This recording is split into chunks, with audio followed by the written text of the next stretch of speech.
Sir इस पे मुझे व्हाट्सएप पे डायरेक्ट लिंक पे क्लिक करना है या स्काइप डाउनलोड करना पड़ेगा?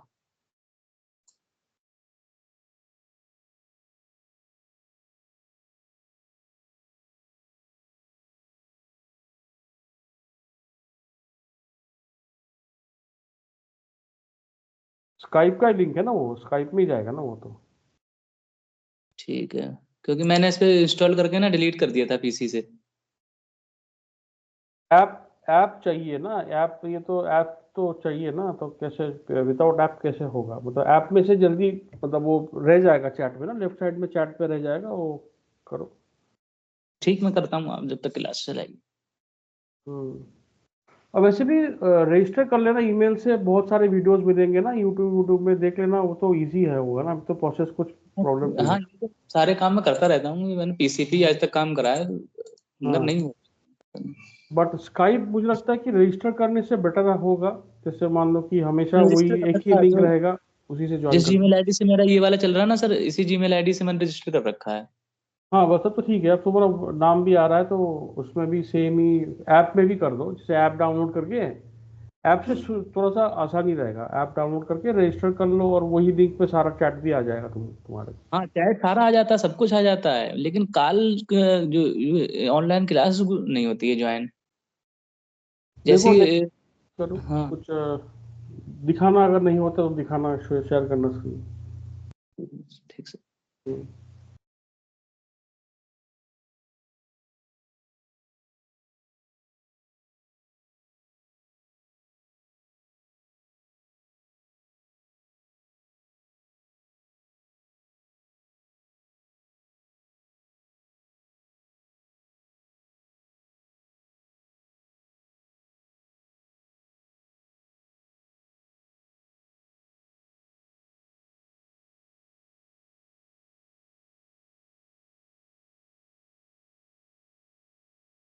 अच्छा, स्क्रीन विजिबल है ना? Yes sir. फाइन। तो मैं एक छोटा सा एक आज थोड़ा सा वही वही बोल रहा हूँ, थोड़ा सा तबीयत अच्छा सही नहीं है, तो थोड़ा सा कम टाइम का क्लास करते हैं यहाँ। हाँ। ठीक है सर, कोई दिक्कत तो नहीं एक है। चीज़, जो चीज़ है कि हम मटेरियल मास्टर देखे थे ना लास्ट टाइम, तो कुछ पेंडिंग चीज़ें थी ना मटेरियल मास्टर जो हम क्रिएट करना चाह रहे थे। देर आर मल्टीपल फील्ड्स, तो मटेरियल मास्टर के सब इंपॉर्टेंट फील्ड्स के बारे में आज डिस्कस करते हैं। तो लास्ट टाइम शायद कुछ कुछ चीज़ें छूट गई थी ना, तो I want to just recapitulate कि what are the important fields in the master data. तो क्रिएशन क्लियर है ना? M01 से किस तरह से क्लियर करते हैं, किस तरह से व्यूज लेते हैं, इट्स फाइन राइट? क्लियर है ना सब लोगों को? Yes sir. वाजिब, विकास, हाँ, ठीक है। Yes sir. अब हाँ, अब फॉर एग्जाम्पल MM03 लेता हूँ, हाँ। और जो असाइनमेंट दिया है वो करते रहना, हाँ। अभी जैसे ही 2-3 दिन का गैप है तो वो करते रहना, शुरू करते रहो असाइनमेंट। कुछ इश्यूज है तो बताना ग्रुप में। सारा क्लास में मैंने कराया था, ज़्यादा असाइनमेंट नहीं है, छोटा ही है एक असाइनमेंट, वो करते रहो, वो इम्पोर्टेंट है प्रैक्टिस के लिए। जैसे मान लो ये वाला मटेरियल, हाँ। तो मटेरियल में जिससे मैंने बोला था कि जैसे व्यू में कुछ कुछ इंपॉर्टेंट चीज़ें हैं, तो जैसे बेसिक डाटा 1-2 है, परचेजिंग है। अच्छा, मैं शायद MRP भी लिया था ना शायद, एक सेकंड। अच्छा, इसमें हाँ, ये वाला, हाँ, बेसिक डाटा 1-2 इम्पोर्टेंट है, ये लेना है। MRP 1-2-3 लेना है।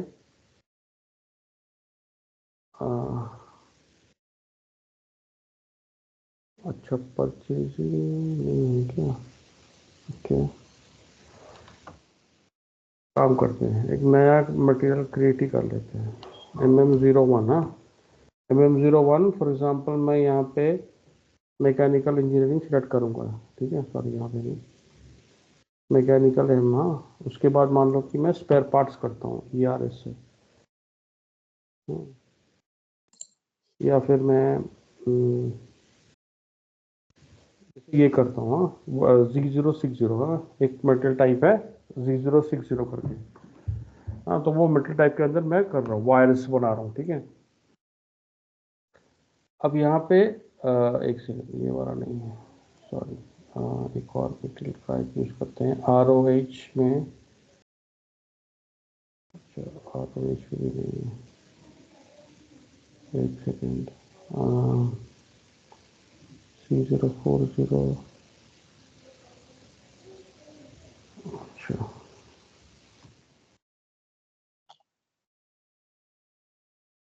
हाँ यहाँ पे जैसे मान लो मैं स्पेयर पार्ट्स बना रहा हूँ, हाँ, तो क्रिएट मटेरियल पे इंडस्ट्री सेक्टर चाहिए and I need material type, ठीक है।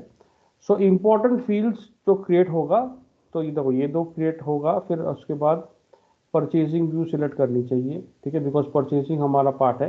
MRP 1 2 3 लेना है, इंपॉर्टेंट है। फिर स्टोरेज लोकेशन डेटा 1 एंड 2, हाँ, plant data storage 1, plant data storage 2, हाँ, और अकाउंटिंग 1 एंड 2। तो यहाँ पे ये दो चीज़ इंपॉर्टेंट है लेना, ठीक है। तो ये याद रखो, जब डेटा क्रिएशन करोगे तो ये 7-8 व्यू लेना है, बेसिक डेटा 1 2, परचेजिंग, MRP 1 2 3 ले सकते हो, हाँ, मतलब it is fine, you take it, general plan storage लो और अकाउंटिंग लो, ठीक है। And then you go to यहाँ पे, थोड़ा म्यूट कर दो वाजिद, बैकग्राउंड नॉइज आ रहा है, हाँ। तो प्लांट, हाँ, तो प्लांट कोई सा भी लो, जो जो तुमने प्लांट बनाया उसके अंदर प्लांट पे क्रिएट कर सकते हो, ठीक है। जैसे मान लो मैंने शायद 2029 बनाया था, हाँ, और लोकेशन जैसे मान लो RM01, जैसे रॉ मटेरियल है या कुछ भी लो, कुछ भी है, तो 2429 प्लांट एंड लोकेशन RM01, ये दो चीज़ हम ले रहे हैं, ठीक है। तो this is important, how to create a material, यहाँ पे मैंने करा, ठीक है। अब यहाँ पे मुझे डिस्क्रिप्शन देनी पड़ेगी, हाँ, कौन सा डिस्क्रिप्शन है, हाँ, तो मैं चाह रहा हूँ कि फॉर एग्जाम्पल 4 करूँ, हाँ, कि मैं एक स्क्वायर पार्ट बना रहा हूँ 4। तो this is the basic data, basic data में यहाँ पे इंपॉर्टेंट है बेस यूनिट, हाँ, तो मैं बोल रहा पीसेज है, तो ईच है या पीसेज है वो इंपॉर्टेंट है। यहाँ पे मटेरियल ग्रुप है स्पेयर पार्ट्स, हाँ, तो स्पेयर पार्ट्स में यहाँ पे राइट क्लिक, मतलब यहाँ पे F4 करके you can add a spare parts. तो यहाँ पे अगर जैसे मान लो कि कुछ स्पेयर पार्ट्स के कुछ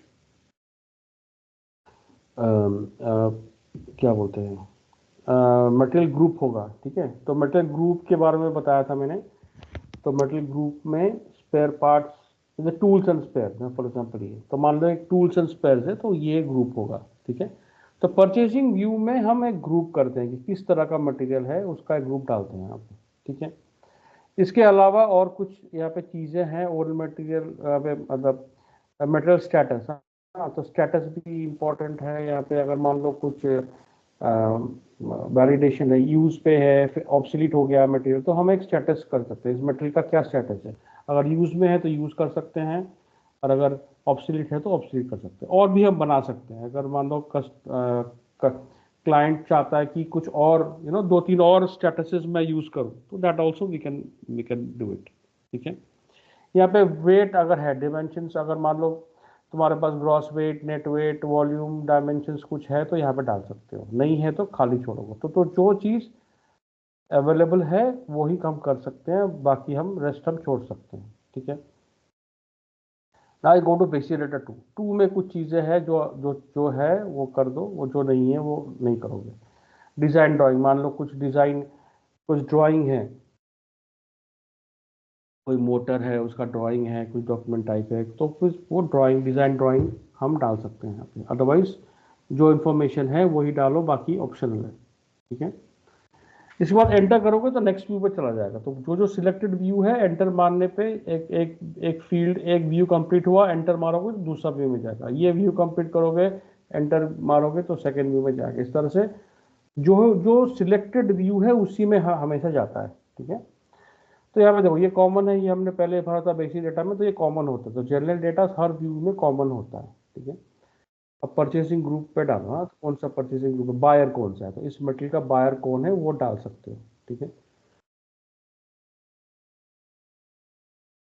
अभी जैसे ग्रुप में 1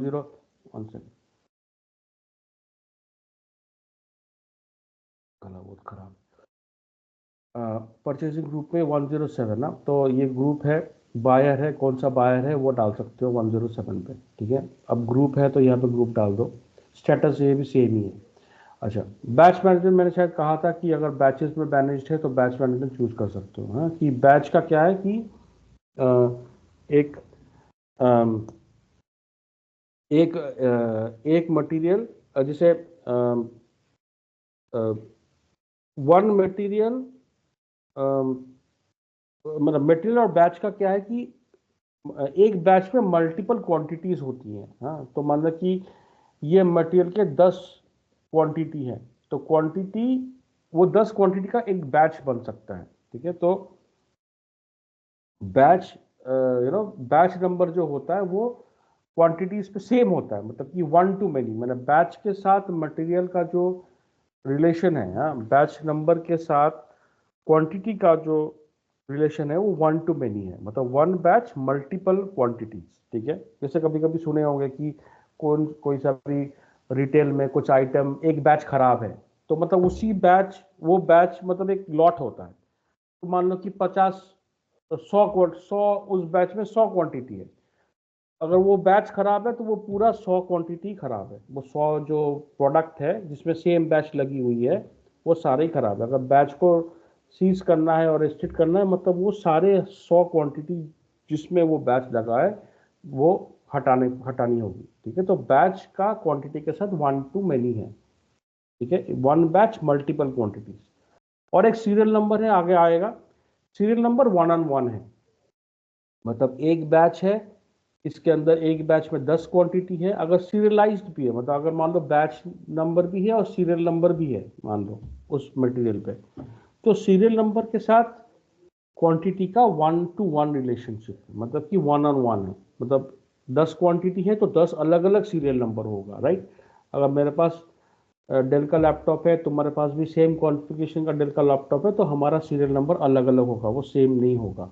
ठीक है, तो क्वांटिटी और सीरियल नंबर का वन ऑन वन कॉम्बिनेशन है, और बैच और क्वांटिटी का वन टू मेनी। ये क्लियर है ना, वन टू मेनी और one two one on one clear है ना, बैच और सीरियल नंबर का क्लियर है कॉन्सेप्ट, राइट।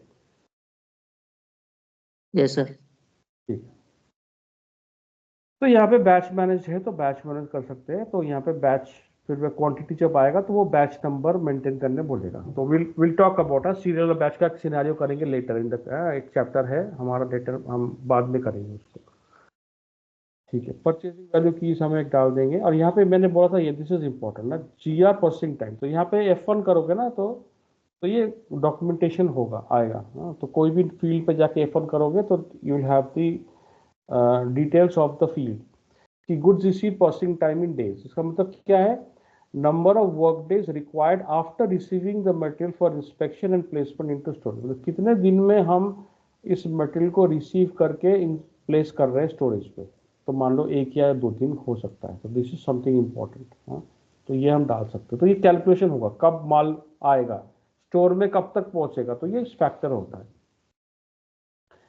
एंड यहाँ पे मैंने बोला था कि अगर सोर्स लिस्ट है, if I check it, that means इस मटेरियल का परचेज ऑर्डर बनाने से पहले मुझे सोर्स लिस्ट बनानी पड़ेगी। तो इसका सिनेरियो हम करेंगे नेक्स्ट सेशन पे, कि अगर सोर्स लिस्ट को हम टिक करते हैं तो किस तरह से प्रोक्यूरमेंट में इफेक्ट होगा। मतलब अगर मान लो सोर्स लिस्ट का क्या इम्पैक्ट है अगर मैं चेक मार्क कर दूँ, दिस इज इम्पोर्टेंट। तो हम एक पार्ट करेंगे, इसका सिनेरियो हम बनाएंगे। तो ये हो गया, इतना तक हमारा चाहिए, we can do it when I press enter. हाँ, एंटर पे मान लो कि वो नेक्स्ट पे चला जाएगा, MRP 1 पे चला जाएगा। तो MRP 1 पे क्या है, अगर देखो ये कॉमन है, मतलब ये कॉमन डेटा है, general data, purchasing group common है। हाँ, यहाँ पे बेसिक ये कॉमन है। MRP टाइप, हाँ, तो MRP टाइप हमने बोला था VB है, तो रीऑर्डर पॉइंट हम 5 कर रहे हैं। मतलब इसका क्या है, MRP टाइप में अगर F1 करो तो इट सेज की determines how the material is plan, हम किस तरह से इस मटेरियल को प्लान करेंगे। एक तो मैनुअल रीऑर्डर पॉइंट है, एक ऑटोमेटिक है, ये PP का पार्ट है। तो ये थोड़ा सा इंपॉर्टेंट, मतलब थोड़ा सा हमारे लिए थोड़ा सा डिफिकल्ट हो सकता है, but because it's an integration between PP and MM। But इसमें कुछ कुछ चीज़ें जानना इंपॉर्टेंट है। जैसे मैनुअल रीऑर्डर पॉइंट है या ऑटोमेटिक रीऑर्डर पॉइंट है, तो हम इस बेस पे प्लान कर सकते हैं। मतलब इसका मतलब क्या है, प्लान कर सकते हैं, मतलब अगर मान लो मैं यहाँ पे कुछ ऑप्शन है, मतलब टाइप के वैल्यूज है, अब मैं बोल रहा हूँ कि VB कर रहा हूँ, मतलब क्या बोल रहा हूँ मैं, कि रीऑर्डर पॉइंट प्लानिंग है। ठीक है, तो अगर रीऑर्डर पॉइंट प्लानिंग है मतलब रीऑर्डर पॉइंट के बेसिस पे प्लानिंग होगा। मतलब अगर मैं VB करूं तो this will become mandatory, because यहाँ पे रीऑर्डर पॉइंट है, तो हमको रीऑर्डर पॉइंट को लेना जरूरी है। तो 5 मतलब 5 क्वांटिटी की बात हो रही है। तो अगर मैं बोल रहा हूँ कि मेरा प्लानिंग होगा रीऑर्डर पॉइंट पे, इसका मतलब है 5 अगर है तो इसका मतलब क्या है, अगर F1 करोगे तो देखो यहाँ पे होगा, if stock falls below this quantity, system flags the material for planning by creating a planning file entry। तो यहाँ पे हमारे पास एक प्लानिंग फाइल की एंट्री होती है, हम बना सकते हैं। एक वेरिएंट होती है प्लानिंग फाइल की, एक एंट्री होती है SAP के अंदर, I can create a planning file entry. हाँ, तो उसमें अगर मान लो मैं, मेरा कोई भी मेटेरियल का जो रीऑर्डर पॉइंट है वो 5 है, मतलब जैसे ही the stock falls below this quantity the system will flag the material, मतलब वो प्लानिंग फाइल के अंदर ये मटेरियल का एंट्री हो जाएगा, बिकॉज वो कोड है हमारा, पीछे का जो कोड है, जैसे रीऑर्डर पॉइंट है, कोड ऐसा रन करता है कि जैसे ही 5 से नीचे आया इस मटेरियल फ्लैग हो जाएगा MRP by creating a entry. तो ये ऑटोमेटिक क्रिएट हो जाता है, creating an entry in the planning file. तो जैसे ही 4 हो गया या 3 हो गया या 2 हो गया या 1 हो गया, तो तब भी सिस्टम फ्लैग कर देगा एंड इस एंट्री पे प्लानिंग फाइल की एंट्री हो जाएगी, मतलब there is an entry in the planning file. And जब मैं मैनुअली, जब मैं MRP रन करूंगा वाया ट्रांजैक्शन, तो ये मटेरियल का परचेज रिक्विजिशन क्रिएट हो जाएगा, आइदर प्लान्ड ऑर्डर या परचेज रिक्विजिशन। मतलब अगर मान लो इन हाउस प्रोडक्शन है तो एक प्रोडक्शन ऑर्डर, एक प्लान्ड ऑर्डर बनता है। हाँ, या फिर अगर बाहर से ले रहे हैं तो दे विल बी क्या बोलते हैं, PR, परचेज रिक्विजिशन। हाँ, तो यहाँ पे एक कॉन्सेप्ट है, यहाँ पे हम will talk about the concept. यहाँ पे जैसे मैंने कहा पे मैं लिखा था,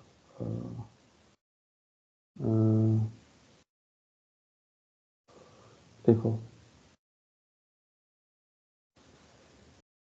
स्टॉक,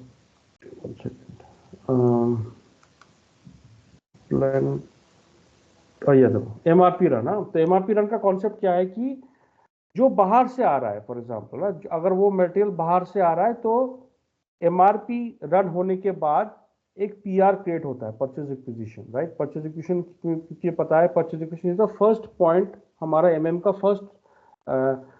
फर्स्ट डॉक्यूमेंट है PR। तो कोई भी मटेरियल अगर बाहर से आ रहा है और उसका MRP रन हो रहा है तो फर्स्ट, तो MRP रन होने के बाद एक प्रोक्योरमेंट प्रपोजल जनरेट होता है, that is a purchase requisition. तो एक ऑटोमेटिक, जैसे MRP रन हुआ ऑटोमेटिक एक PR बन जाता है और उस PR को हम PO में कन्वर्ट करके प्रोक्योर कर सकते हैं। तो मैं एक सिनारियो बताऊंगा, will talk about a scenario in later chapter. तो MRP रन के बाद उसका आउटकम क्या है, that is important. MRP run जब होता है मैनुअली होता है, T कोड से रन होता है, ठीक है। तो MRP रन वो बैकग्राउंड जॉब से भी होता है, अगर मैं शेड्यूल भी कर सकता हूँ कि हर दिन एक एक टाइम पे शेड्यूल होता रहेगा। तो जब भी मैं MRP रन करता हूँ, दो तरह के प्रोक्योरमेंट प्रोपोजल्स होती हैं। बाहर का जो प्रोक्योरमेंट है it creates a purchase requisition automatically, और जो इन हाउस प्रोडक्शन है उसके लिए एक प्लान्ड ऑर्डर बनता है, and planned order can be converted into a production order, और फिर हम इन हाउस प्रोडक्शन करते हैं, ठीक है। अगर इन हाउस प्रोडक्शन है तो प्लान्ड ऑर्डर बनता है after MRP run. Planned order can be converted into a production order, और फिर प्रोडक्शन ऑर्डर का प्रोड्यूस होगा तो इन हाउस प्रोडक्शन, वो माल बनेगा इन हाउस। और अगर बाहर से ले रहे हैं तो MRP रन होने के बाद जो प्रपोजल जनरेट होगा वो PR ऑटोमेटिक बन जाएगा, परचेज रिक्विजिशन। PR से हम PO में कन्वर्ट करेंगे, PO से हम GR करके हमारे स्टोर पे लेके आएंगे। Is it clear MRP run का क्या प्रपोजल है, फाइन, राइट? Yes sir. हाँ, तो यहाँ पे इस केस में क्या है कि जैसे ही क्वांटिटी कम हो गया, 4-5 से नीचे फॉल हो गया, तो ऑटोमेटिकली एक प्लानिंग फाइल एंट्री में जनरेट हो जाएगी, it creates an entry the planning file. और जब MRP रन होगा, दैट इज दिस केस, अगर ये बाहर का मटेरियल है तो PR बन जाएगा ऑटोमेटिक MRP रन करने के बाद। अब ये बाहर का है ना, मतलब ये हम बाहर से ला रहे हैं, तो हमारे केस में क्या होगा, PR जनरेट होगा, because it's an external procurement है। स्पेयर पार्ट तो हम इन हाउस नहीं बनाएंगे, वो बाहर से लेके आएंगे, तो बाहर का एक्सटर्नल प्रोक्योरमेंट है। तो MRP रन जब होगा मैनुअली तो PR जनरेट होगा, PR से PO होगा, and then we will buy the part. In house है तो इस तरह से होगा। तो इस मटेरियल के लिए क्या होगा, अगर अगर जैसे ही माल हम किसी को दे रहे हैं, कम हो, स्टॉक फॉल्स बिलो 5, ऑटोमेटिक एक प्लानिंग फाइल में एंट्री होगी, और जब हम एमआरपी रन कर सकते हैं, बैच जॉब्स भी कर सकते हैं या फिर मैनुअली करेंगे, तो ये इसका एक पीआर बन जाएगा। हाँ, तो एमआरपी रन होने के बाद, ठीक है। तो यहाँ पे रीऑर्डर पॉइंट इज इम्पोर्टेंट। हाँ, और इसके बाद और क्या है, एमआरपी कंट्रोलर। मतलब एमआरपी कंट्रोलर मतलब जो देखता है the people who are taking care of the MRP. हाँ, तो यहाँ पे कुछ लोग होते हैं, जिससे मान लो नाम दिखा हुआ, अनुषा है, रॉडनी है, these are people who takes care कि भाई सब ठीक तरह से प्लानिंग हो रहा है कि नहीं, बिकॉज ये प्लानिंग का पार्ट है, पार्ट ऑफ पीपी। तो there are people assigned who takes care कि भाई सही से प्लानिंग हो रहा है कि नहीं, रीऑर्डर पॉइंट के हिसाब से हुआ कि नहीं, तो there are people who takes care of it. तो यहाँ पे एमआरपी कंट्रोलर आ गया यहाँ पे, ठीक है। And then we have lot sizing procedure. हाँ, तो लॉट साइजिंग प्रोसीजर में किस तरह से है, तो यहाँ पे डिटरमाइन से प्रोसीजर, तो किस तरह से क्वांटिटी कैलकुलेट हो, कितना क्वांटिटी बनाना है, क्या प्रोसीजर होगा लॉट साइजिंग, ये पीपी का पार्ट है। तो लॉट साइजिंग प्रोसीजर हम वी कैन सी। तो यहाँ पे अगर क्लिक करो तो यहाँ पे होगा कि एग्जैक्ट लॉट साइज बनेगा या फिक्स लॉट साइज बनेगा या पीरियडिक लॉट साइज बनेगा। अगर रीऑर्डर पॉइंट है तो रीऑर्डर पॉइंट प्रोसीजर है। तो एक प्रोडक्शन प्लानिंग का पार्ट है एक्चुअली। हाँ, हमारे लिए इतना इंपॉर्टेंट नहीं है, बट हाँ, एक लॉट साइज मतलब एक 10 का बैच बना या 20 का बैच बना, तो वो हम करते हैं कि कितना का लॉट बना रहा है, हम बना रहे हैं। तो यहाँ पे मुझे बनानी पड़ेगी, जब मतलब कि जब प्रोडक्शन होगा तो कितने का लॉट साइज होगा। तो हम यहाँ पे कर सकते हैं, जैसे मान लो कि मैं फिक्स्ड लॉट है, मतलब हर बार 10 का 15 का बनेगा। हाँ, या फिर lot for lot order quantity, ये कर सकते हो, कोई सा भी कर सकते हैं। हाँ, तो यहाँ पे मैंने डाल दिया, ठीक है। तो एमआरपी 1 पे इंपॉर्टेंट ये है कि जब मान लो कि 5 डेज, तो एमआरपी 1 पे इंपॉर्टेंट है, रीऑर्डर पॉइंट इंपॉर्टेंट है, MRP controller who takes care of the MRP and the lot procedure, this two three things are important, ठीक है।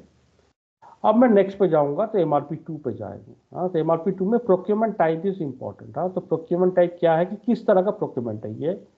तो ये मान लो कि एफ मतलब एक्सटर्नल प्रोक्योरमेंट है, मतलब कि ये स्पेयर पार्ट है, तो हमेशा बाहर से लाएंगे, तो इट इज एफ। ये ग्रेड आउट है, बिकॉज हम इन हाउस नहीं बना सकते, spare part can not be made in house.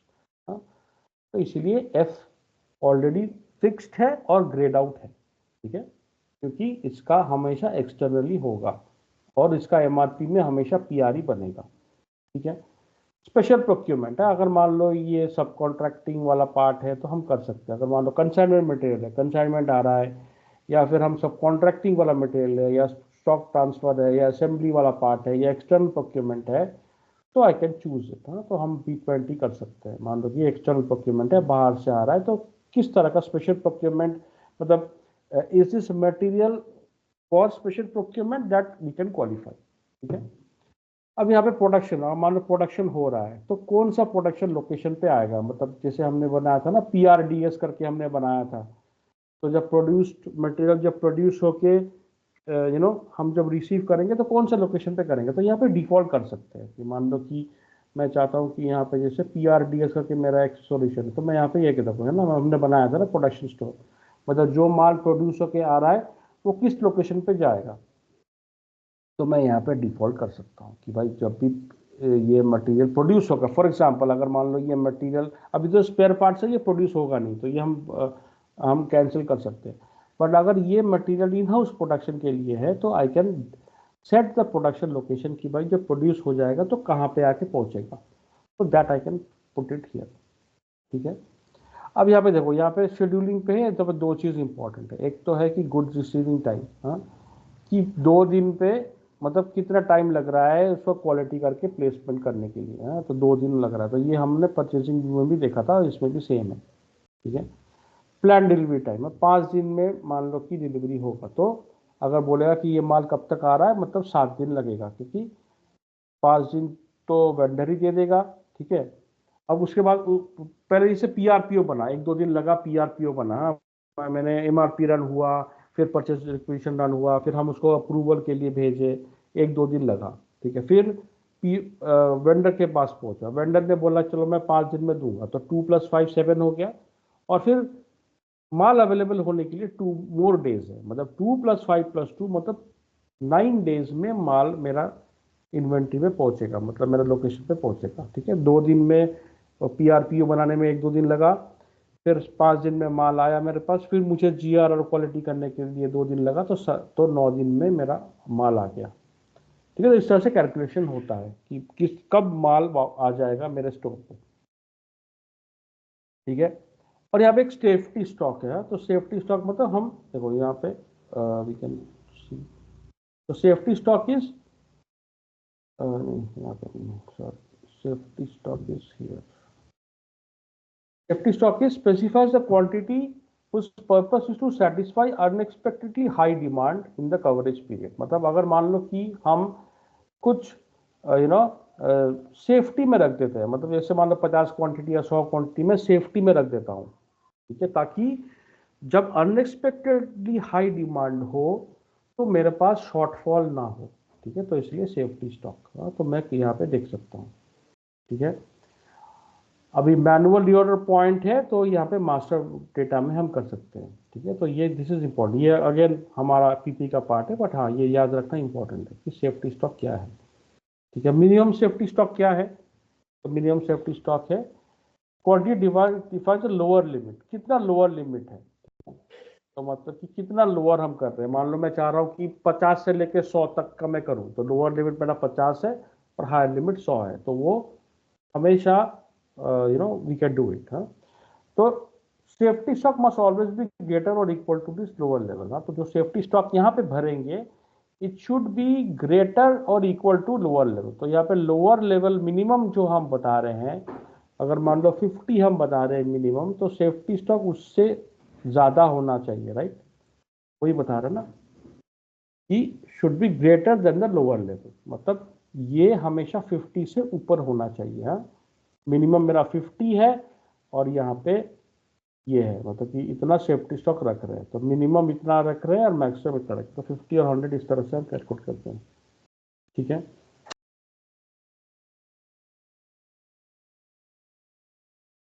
ठीक है, तो दिस इज इम्पोर्टेंट। हाँ, तो यहाँ पे ये 2 चीज हम कर सकते हैं। ठीक है, अच्छा इसमें ठीक है, ये हटा दो, ये मुझे नहीं चाहिए। अच्छा, अब देखो यहाँ पे स्ट्रैटेजिक ग्रुप। हाँ, तो देखो यहाँ पे स्ट्रैटेजिक ग्रुप पे क्या है कि यहाँ पे कुछ ऑप्शंस रहती हैं। हाँ, कि मेक टू स्टॉक। हाँ, मतलब मेक टू स्टॉक मतलब हम स्टॉक बना रहे हैं।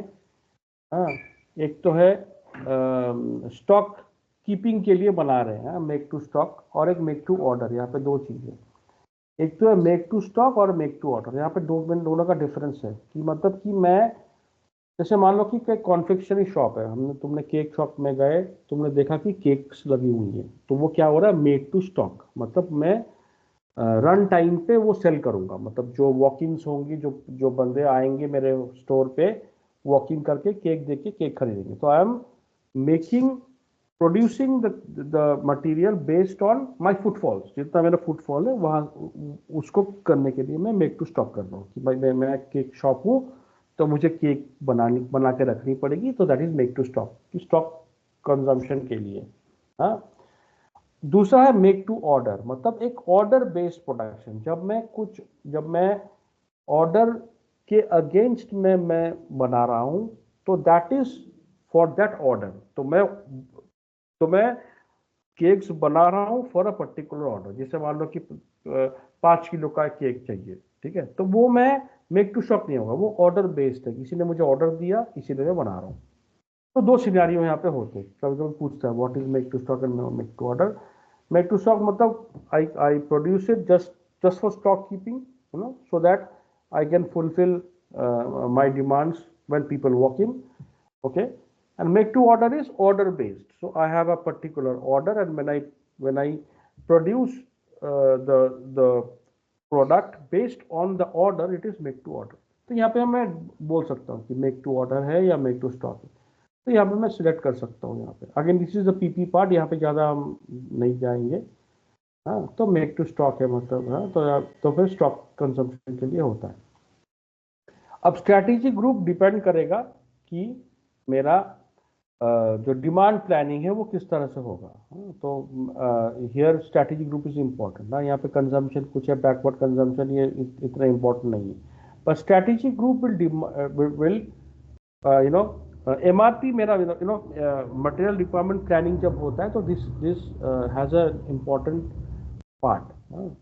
तो स्ट्रैटेजी ग्रुप का सिनेरियो करेंगे जब हम एमआरपी करेंगे in separate chapter, then we will talk about the strategy group in some more detail.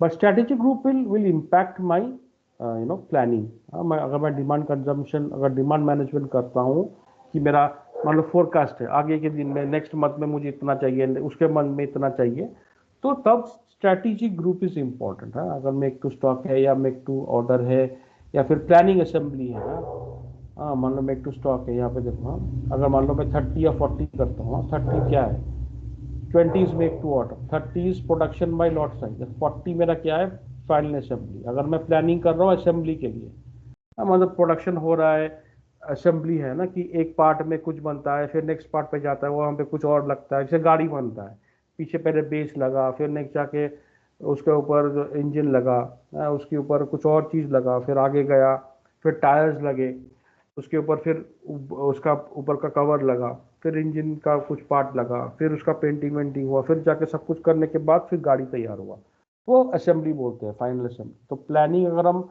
Planning करते हैं फाइनल असेंबली के साथ, तो हम उसको 40 सिलेक्ट करना पड़ेगा। तो this is again a purely PP part, हमारे साथ थोड़ा सा इंटीग्रेशन है एमएम के साथ, बट हाँ यहाँ पे कुछ कुछ कॉन्सेप्ट इंपॉर्टेंट है, वही मैं बताना चाह रहा था। ठीक है, तो 40 या 30 ये बताया नहीं जाएगा कि मतलब 10 है कि 30 है कि 40 है। Based on this the demand planning will be effect. तो हम जब एमआरपी कर रहे हैं तो अगर 40 है तो 40 के हिसाब से हम कर सकते हैं। ठीक है, अवेलेबिलिटी चेक मैंने शायद बताया था कि यहाँ पे डेली रिक्वायरमेंट है, इंडिविजुअल, हर दिन रिक्वायरमेंट है, या इस मटेरियल का जैसे हर दिन रिक्वायरमेंट हम चाह रहे हैं, या इंडिविजुअल है तो इंडिविजुअल है, जैसे जिस तरह जब जब रिक्वायरमेंट होगा हम उसको खरीदेंगे, मतलब हम प्लान करेंगे। ठीक है, एंड दिस इज इम्पॉर्टेंट कि टोटल रिप्लेनिशमेंट लीड टाइम। तो यहाँ पे जो है देखो, इसमें बता रहा है कि the it's a lead time, or the replenishment lead time is a time needed before the product is completely available again. ठीक है, मतलब कि हमारे स्टोर में कब तक पूरा पहुंच जाएगा। ठीक है, तो मतलब ये replenishment, total replenishment lead time. तो यहाँ पे हम कैलकुलेट किस तरह से करेंगे, जैसे मैंने बोला था कि पीआरपीओ बनाने के लिए मान लो मैं यहाँ पे मैं 9 डेज कर रहा हूँ फॉर एग्जाम्पल, तो किस तरह का कैलकुलेशन होगा, 9 डेज किस लिए है, बिकॉज आई नो कि पीआरपीओ बनाने में मुझे 2 दिन लग रहा है, वेंडर ने बोला कि मैं 5 दिन में डिलीवरी करूंगा, 2+5 हुआ, और फिर गुड्स रिसीट हमने देखा था कि हाँ जीआर होके मटेरियल स्टोर में पहुंचने के लिए मुझे 2 दिन चाहिए। तो मेरा कैलकुलेशन क्या हुआ, 2+5+2 मतलब 90, इसीलिए मैं 9 डेज डाल रहा हूँ। Is it clear? Total replenishment lead time, कब तक मेरा रिप्लेनिश हो जाएगा ये मटेरियल मेरे स्टोर में, मतलब अवेलेबल हो जाएगा ताकि मैं सेल कर पाऊँ। ये क्लियर है ना ये पार्ट, राइट? Yes sir. हाँ, तो ये इंपॉर्टेंट है total replenishment Yes, lead. sir. हाँ, तो वो तीनों का कैलकुलेशन करके हम डालते हैं। ठीक है, तो ये है, ये थोड़ा सा इंपॉर्टेंट है, ये मैं बताना चाह रहा था। ठीक है, अच्छा यहाँ पे जैसे मान लो मैक्स स्टोरेज है, यहाँ पे मैंने शायद बताया था मैक्सिमम स्टोरेज टाइम 300 दिन है, मतलब कि 300 दिन शेल्फ में ला सकते हैं। टोटल शेल्फ लाइफ मान लो 1 साल है, तो 1 साल तक हम रख सकते हैं। But minimum remaining shelf life you know ना कि, बताओ ये यू नो ना मिनिमम रिमेनिंग शेल्फ लाइफ क्या होगा, बताओ।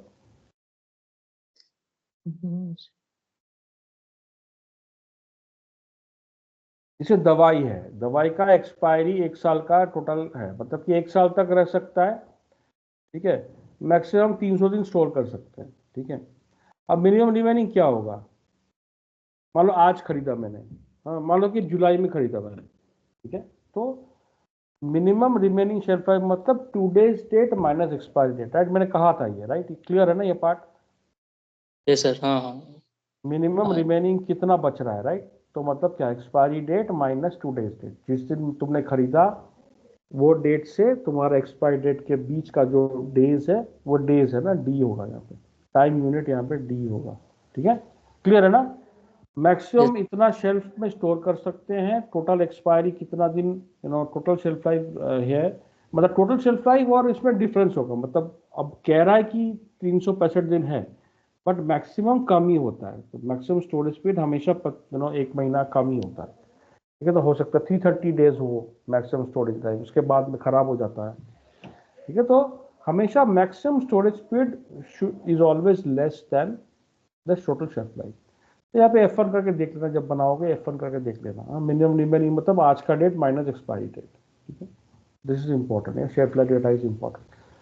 और यहाँ पर टेम्परेचर कंडीशंस है कि अगर मान लो टेम्परेचर कंडीशंस है तो यहाँ पे देख सकते हो कि कोल्ड स्टोरेज है या हॉट कुछ है, तो टेम्परेचर कंडीशंस क्या है, तो वो बता भी सकते हो कि कोल्ड स्टोरेज में है या फिर यहाँ पे स्टोरेज कंडीशंस कुछ है या नहीं। अगर मान लो -10 में मेंटेन करनी है या फिर -20 में करनी है, तो कुछ स्टोरेज कंडीशंस हम बना सकते हैं। तो again this is a part of PP है, पीपी एंड WM ना, वेयर हाउस मैनेजमेंट का भी पार्ट है। तो यहाँ पे 2-3 चीज यहाँ पे इंपॉर्टेंट है जो कि जानना जरूरी है, ठीक है। यहाँ पे मैंने कर दिया। अब उसके बाद ये सीरियल नंबर, हाँ मैं ये बता रहा था, सीरियलाइज्ड, हाँ सीरियलाइज्ड है। तो अगर 10 क्वांटिटी है तो 10 अलग अलग सीरियल नंबर होंगी और उसका एक बैच होगा। तो 10 quantity 10 different serial numbers 1 batch, ठीक है। तो हमेशा बैच के साथ सीरियल नंबर का ये कॉम्बिनेशन। तो यहाँ पे मुझे कुछ देना पड़ेगा, मतलब कि I have to put a value. तो if I give a value here, हाँ यहाँ पे F4 से मैं कुछ अगर वैल्यू देता हूँ, तो मतलब I am qualifying this material for serialised. So I am telling the system that ये मटेरियल मेरा सीरियलाइज्ड है, तो इसमें इसको क्वालिफाई करने के लिए मैं एक डाल रहा हूँ डेटा, ठीक है, जस्ट टू क्वालिफाई। जैसे बैच मैनेजमेंट का टिक होता है क्वालिफाई करने के लिए, यहाँ पे भी एक टिक होगा। तो जैसे ही मैं यहाँ पे कुछ ऑप्शन डाल दूंगा, जैसे मान लो 001, तो this will be a serialised material. तो वो पीआर के टाइम पे, सॉरी पीओ के टाइम पे वो सीरियल नंबर एंटर करने के लिए पूछेगा, या फिर जीआर के टाइम पे वो पूछेगा कि कब सीरियल नंबर्स क्या है, ठीक है। अगर मान लो 10 क्वांटिटी है तो 10 अलग अलग सीरियल नंबर डालो। अगर बैच मैनेज भी है तो वो 10 का कौन सा बैच है, ठीक है। तो उस तरह से batch, 1 batch multiple quantity, multiple serial numbers. तो इस तरह से बैच और सीरियल नंबर डाल सकते हैं यहाँ पे, ठीक है।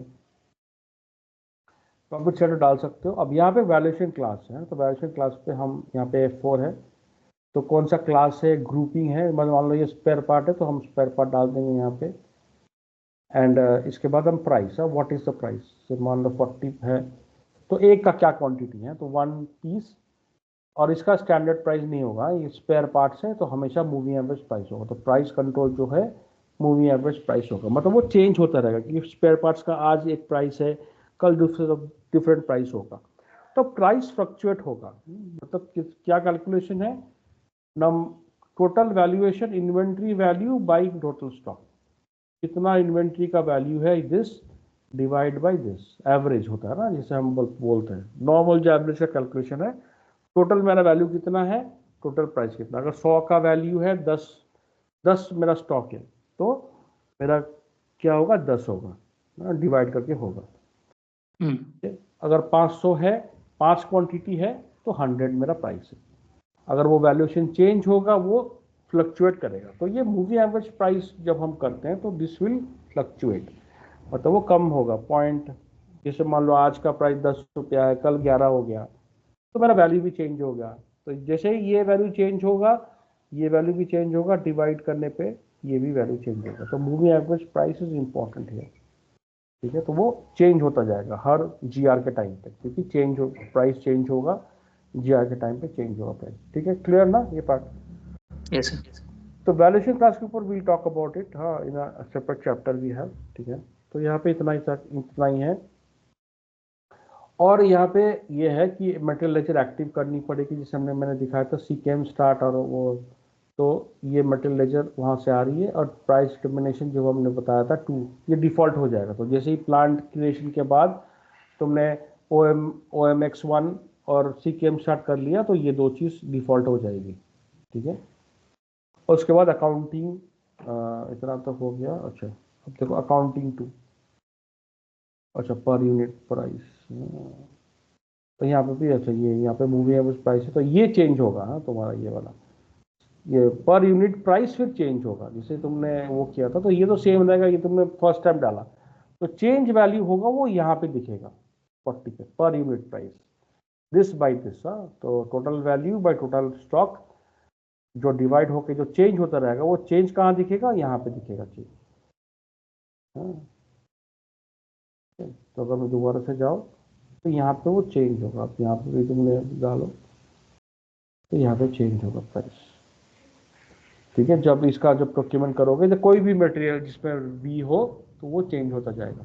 ठीक है, अकाउंटिंग 2 में कुछ प्राइसेस है, टैक्स के कुछ प्राइसेस है, कमर्शियल प्राइस अगर है तो फाइन, अगर नहीं है तो we can leave it blank. ठीक है, तो ये सारे व्यूज हैं जो कि इंपॉर्टेंट है एमएम के पर्सपेक्टिव से, और क्या बोलते हैं इंटीग्रेशन के पर्सपेक्टिव से जो जो इंपॉर्टेंट है वो मैंने बताया। ठीक है ना, तो अगर लास्ट स्क्रीन पे एंटर करोगे तो it would tell you to save the data, तो हमेशा डू सिलेक्ट यस और एक नंबर, ये वाला मटेरियल बन जाएगा। तो ये this is the material that is created. ठीक है, तो ये मटेरियल बन जाएगा।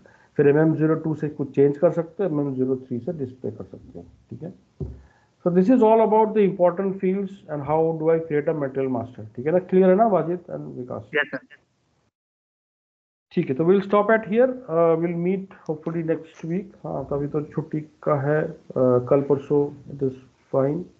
आई wish you a good happy new year, will meet in the next year. हाँ हाँ, thank you, have a good day, bye बस बाय।